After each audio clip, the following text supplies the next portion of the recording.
appliqueriez le principe de développement durable au domaine nucléaire?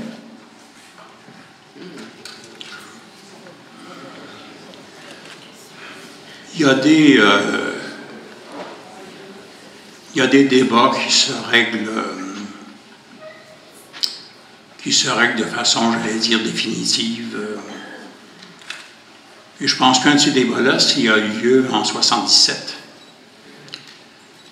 où après que le Québec se soit engagé dans l'hydroélectrique sur une très grande échelle avec Kerry James, le Parti québécois a adopté le livre blanc de Guy Joron, qui était ministre de l'Énergie, qui renonçait au développement nucléaire.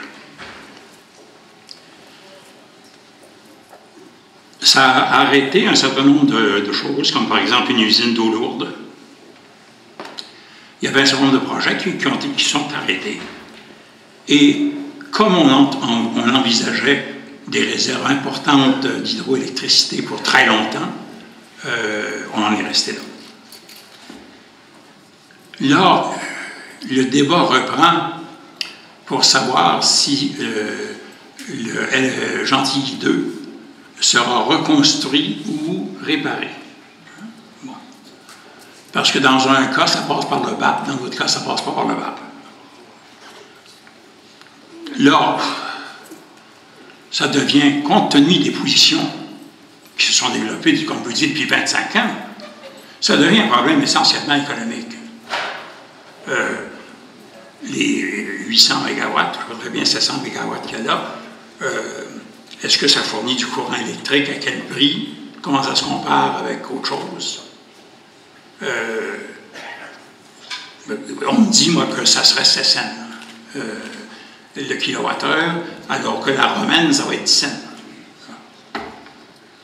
Ces choses-là sont majeures, sont importantes. Quand il s'agit essentiellement de quelque chose de spécifique, qui ne met pas en cause un grand plan de développement, quand la question fondamentale a été réglée il y a bien longtemps, on prend ça comme un dossier. Et dans ce sens-là, moi, je trouve que l'attitude du Parti québécois à l'heure actuelle est parfaitement saine. C'est-à-dire, écoutez, avant qu'on prenne une décision là-dessus, il faut qu'on ait les chiffres, qu'on ait les données. Que ça ait un peu de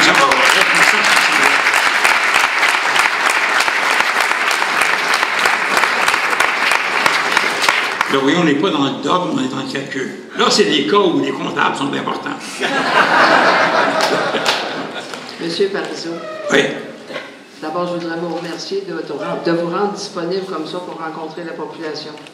On vient plusieurs de très loin pour venir vous écouter.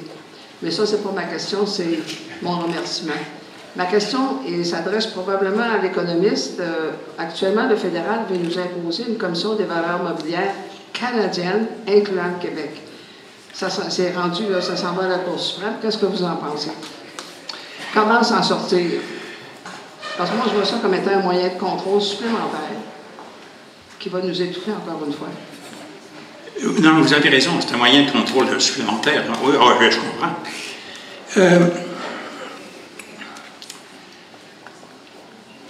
On s'est construit. Je ne veux pas de ligne partisane là-dessus. Là. Quel que soit le parti au pouvoir, la caractéristique des gouvernements, de tous les gouvernements, au Québec depuis le début des années 60, ça a été de monter des instruments d'action sur l'économie, sur la société, sur les arts. On s'est doté d'instruments.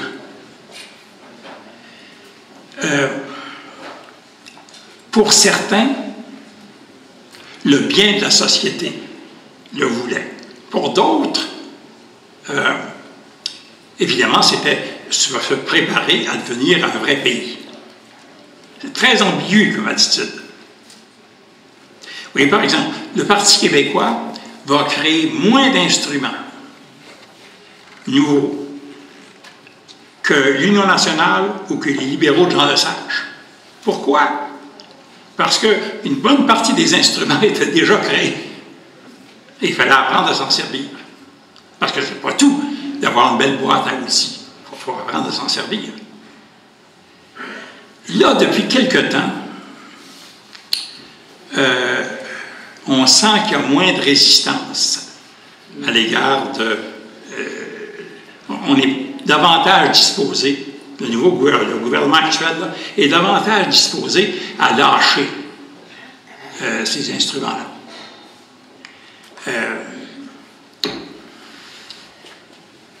Maintenant, il faut dire que c'est dans l'air du temps. Des déréglementations, on aime bien ça. Et ça a des conséquences. Là, maintenant, je vais être obligé d'être un petit peu critique. Hein? On n'aurait jamais dû abandonner la Bourse à Montréal.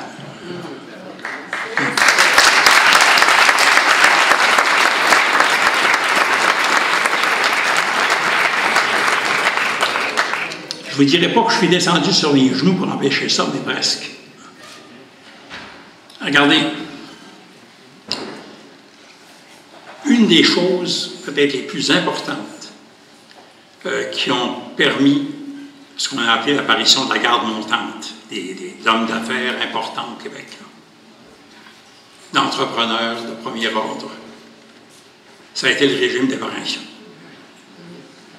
Le régime d'évaluation qui était odieusement discriminatoire en faveur des entreprises québécoises. Si on n'avait pas eu de bourse à Montréal, on n'aurait jamais été capable de faire ça. Je ne vois pas Toronto, la bourse de Toronto acceptant des actions qui ont ceci comme caractéristique qu'elles favorisent les Québécois au dépens des Ontariens.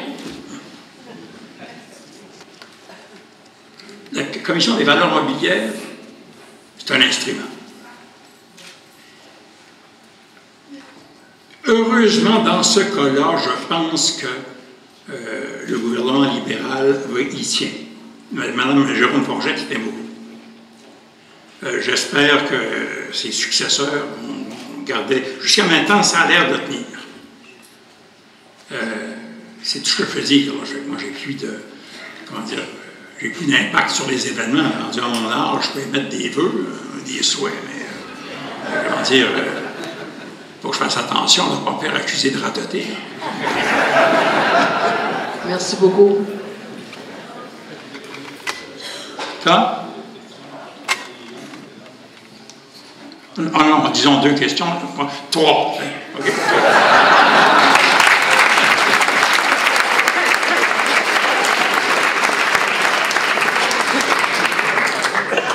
C'est donc ça, jamais 203. D'abord, merci d'être là, M. Parizeau. C'est une occasion inespérée de vous entendre. Effectivement, on vient de loin. Je viens de Sainte-Hélène de Chester pour vous entendre. Vous avez peu parlé de la crise économique et de ses effets sur le Québec. J'aimerais peut-être vous entendre là-dessus, et en particulier sur un aspect qui me semble important. Peut-être faire un lien avec la question identitaire. On sait que les personnes qui perdent leur travail perdent un lien identitaire très fort avec le milieu économique, avec les entreprises. Est-ce qu'il n'y a pas là peut-être une opportunité aussi, en même temps, une deuxième question, si vous voulez, de tirer profit de cette crise économique-là pour relever, solliciter cette problématique identitaire sans venir au mercantilisme du vieux Colbert, peut-être penser aux économies locales, développement, la consommation locale, etc. Peut-être, j'ai l'impression qu'il y a une prise de conscience, là, pas seulement au Québec, peut-être aussi en Europe, de ce côté-là. Il y a vraiment 2 éléments dans votre question. Là. Je vais essayer de les traiter séparément. Il faut bien se rendre compte qu'au Canada, pendant cette récession, le Québec, relativement, s'en est très bien tiré. Pour des raisons que je ne m'explique pas complètement. Quand ça va être terminé, il va falloir examiner ça de passablement plus près. Ça a été bien pire en Ontario, à cause de l'automobile. Mais ça a été bien pire dans l'Ouest aussi, à cause de l'arrêt d'une bonne partie des forages pour le pétrole et le gaz. Et puis l'exploitation des sables bitumineux, etc. Alors, le contraste est tellement grand. Tenez, pour vous donner une idée, de juillet 2008 à juillet 2009, le chômage a augmenté de 28%, le nombre de chômeurs a augmenté de 28% au Québec et 54% en Ontario. C'est un écart. C'est unique. C'est la première fois qu'on voit le taux de chômage en Ontario supérieur au taux au Québec. On n'a jamais vu ça. Première fois. Alors, les leçons qu'on peut tirer, je ne suis pas certain qu'on est capable encore de les tirer toutes, là, puis qu'on s'explique bien ce qui s'est passé. Mais il semblerait qu'on est un peu plus résistant à la chute des exportations qu'on le croyait. Qu'une récession bien pire aux États-Unis, bien pire en Ontario, a moins affecté l'économie du Québec qu'on le pensait. Bon. Pour le moment, je m'arrête là. Deuxième chose, vous avez raison, comment dire, une vue identitaire de l'économie commence à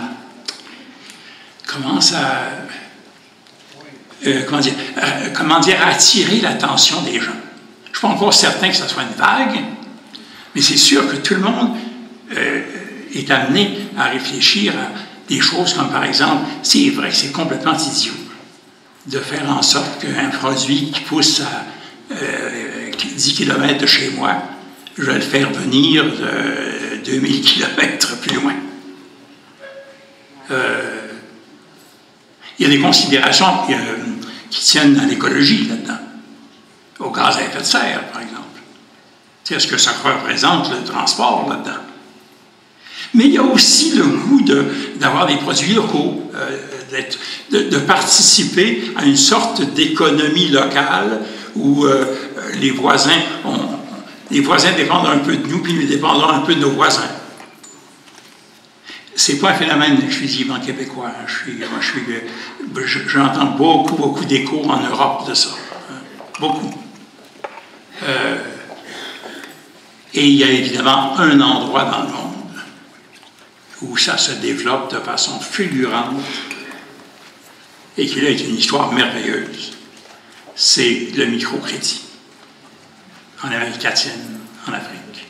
Le microcrédit, ce que Desjardins de chez nous fait dans le microcrédit de ces économies-là est quelque chose de proprement extraordinaire. C'est vraiment du petit crédit, là, où la femme va aller emprunter ce qu'il faut pour acheter des poules. 4 poules.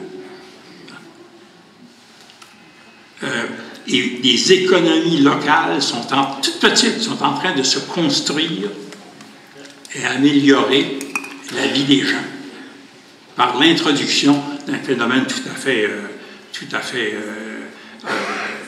moderne, qui est la banque, la caisse populaire. Mais la caisse populaire à une toute petite échelle. J'en ai vu quelques exemples en Afrique. Moi, je suis encore estomaqué de ce qu'on peut faire avec si peu de ressources, simplement par l'entraînement qu'on donne aux gens de se découvrir entre voisins et de s'échanger des produits ou des services. Voilà. Monsieur? Oui.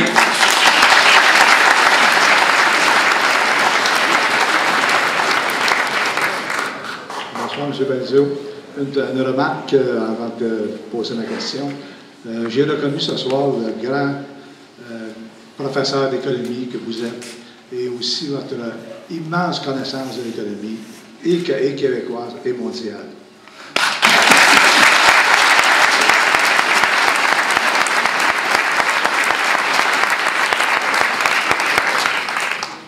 Ma question maintenant, je vais vous parler d'un de vos bébés préférés, je pense, la Caisse de dépôt et de placement. J'aimerais savoir, parce que tout le monde sait que la Caisse de dépôt et de placement a été un instrument extraordinaire pour le développement du Québec. Je comprends. Et que vous êtes le père, au moins présumé, Tant que c'est pas appréhendé. Tant que c'est pas le père appréhendé. Donc, je voulais savoir quels vont être les effets et psychologiques et économiques des déboires de la Caisse de dépôt et de placement sur l'avenir du Québec. C'est une catastrophe. Tu comprends? C'est sur toute espèce de plan.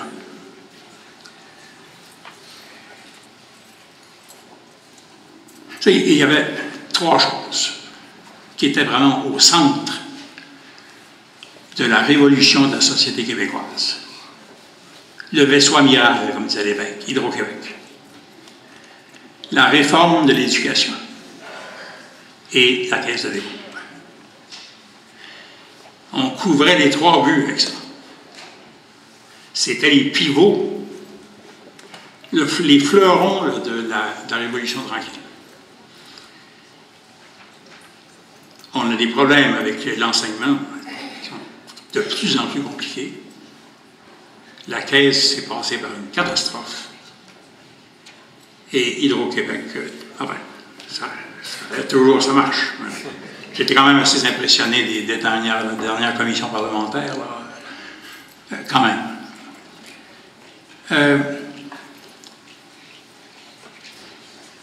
Il y a une raison fondamentale à ce qui s'est passé à Hydro-Québec, à la Caisse de dépôt. Une raison qui est essentielle. Il est absurde de laisser des gens qui gèrent les pensions d'une société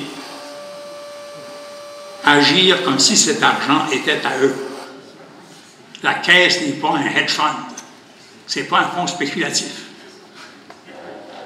On ne rémunère pas les cadres d'une institution comme celle-là en fonction des risques qu'ils acceptent de prendre. Parce que plus les rémunérations seront élevées et liées à des profits à court terme, plus on va prendre des risques avec l'argent des gens. Il y a quelque chose d'immoral qui s'est produit. Ce n'est pas seulement une question financière, c'est une sorte d'immoralité.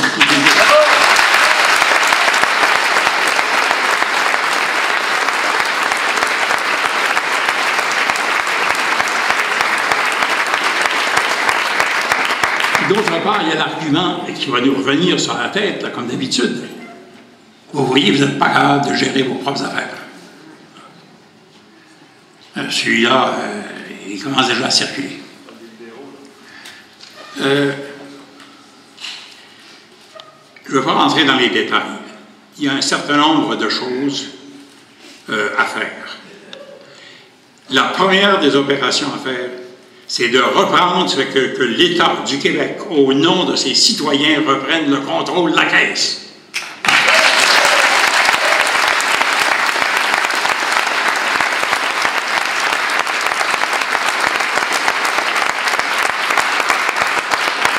Il ne faut plus jamais qu'on ait un premier ministre qui vienne nous dire « Qu'est-ce qui se passe à la Caisse de dépôt? Je n'en sais rien. » Non, ça c'est...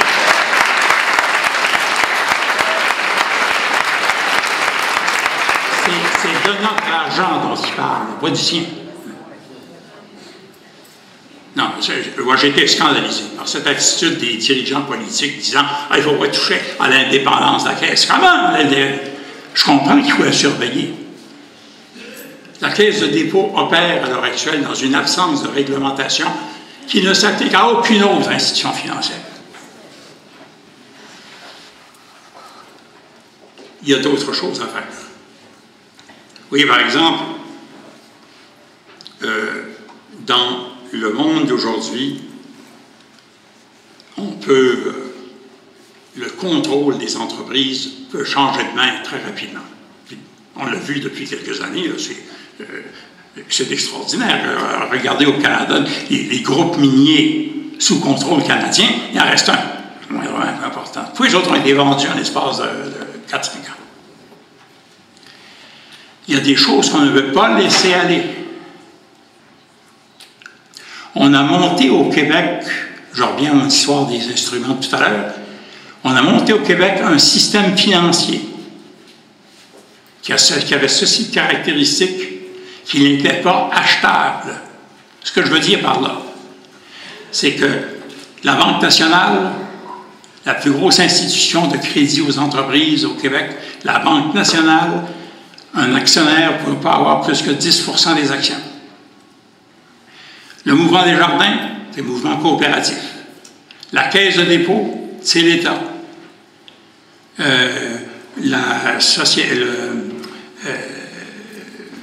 Investissement Québec, c'est l'État. Le Fonds de solidarité, c'est les travailleurs. Faites le tour de toutes ces institutions-là, le système ne peut pas être acheté. Et il doit être consacré essentiellement au développement du Québec. C'est ça sa fonction. Alors, on n'a pas à se vanter d'être le deuxième actionnaire du plus grand gestionnaire d'aéroport en Angleterre. Il faut placer à l'étranger, on ne va pas placer tout l'argent au même endroit. Il y en a trop. Normalement, il y en a trop qui rentrent à la caisse. Il faut qu'on puisse se concentrer juste sur le Québec.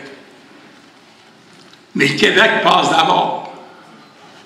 L'intérêt public, qui est le représentant de l'intérêt public? L'État. Il faut qu'on cesse d'avoir peur de l'État.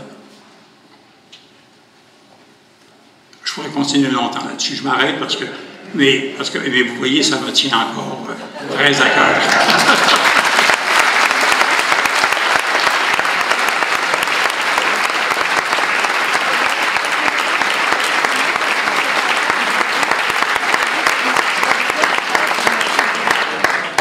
Monsieur Parizeau, je suis le dernier. Je vais me permettre deux petites questions. Une très facile, puis l'autre, en fait, je vais susciter chez vous là, un message. Mon nom est Robert Lauzon, je suis du Conseil de la souveraineté de la Montérégie. En Montérégie, on s'est donné comme mission au Conseil de la souveraineté de faire de tous les convaincus des meilleurs convaincants.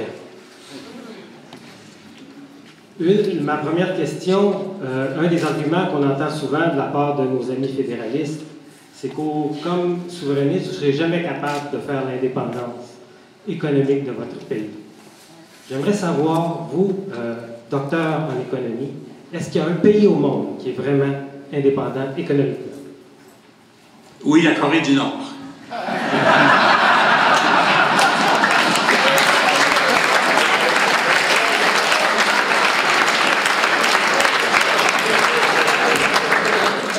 Pour le reste du monde, c'est terminé.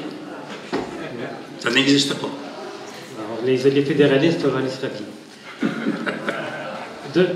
Mon autre intervention, c'est en fait, on voit dans la salle ce soir que beaucoup d'entre nous vieillissent. J'aimerais que vous puissiez envoyer un message aux jeunes pour leur faire comprendre que leur avenir passe par la souveraineté du Québec.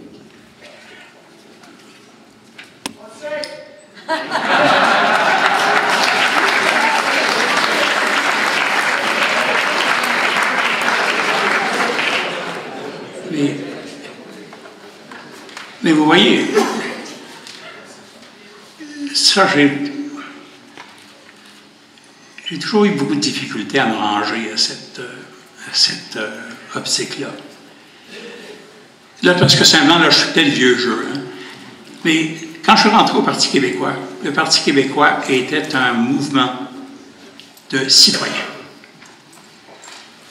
On n'était pas, il n'y avait pas de distinction entre hommes, femmes, jeunes, vieux, etc. On était des citoyens. Et je voudrais juste qu'on garde un peu cette optique-là.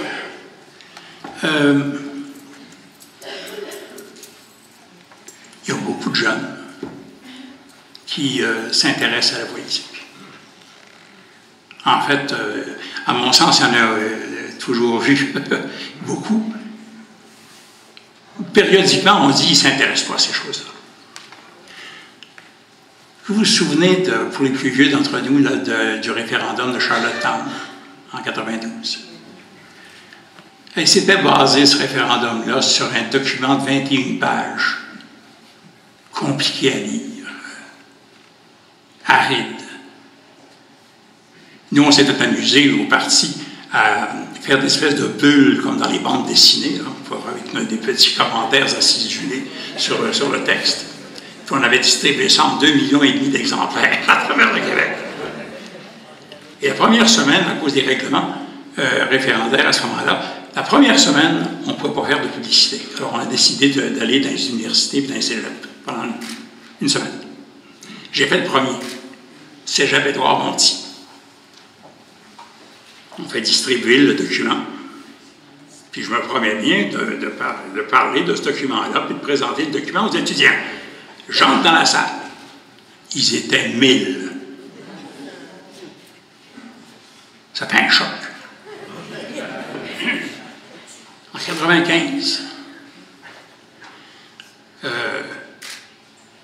94% de la population des voteurs inscrits au Québec ont voté. 94%. Vous vous rendez compte? Ça veut dire que les jeunes ont voté comme les vieux. Exactement la même chose. Pourquoi? Parce qu'ils étaient intéressés. Soyez intéressants, puis vous n'aurez pas de problème de genre.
On demanderait à tous les élus souverainistes qui sont ici ce soir, ils sont nombreux, presque une quinzaine, de se rapprocher de M. Parizeau pour prendre une photo de groupe. M. Pomerleau de s'approcher, oui.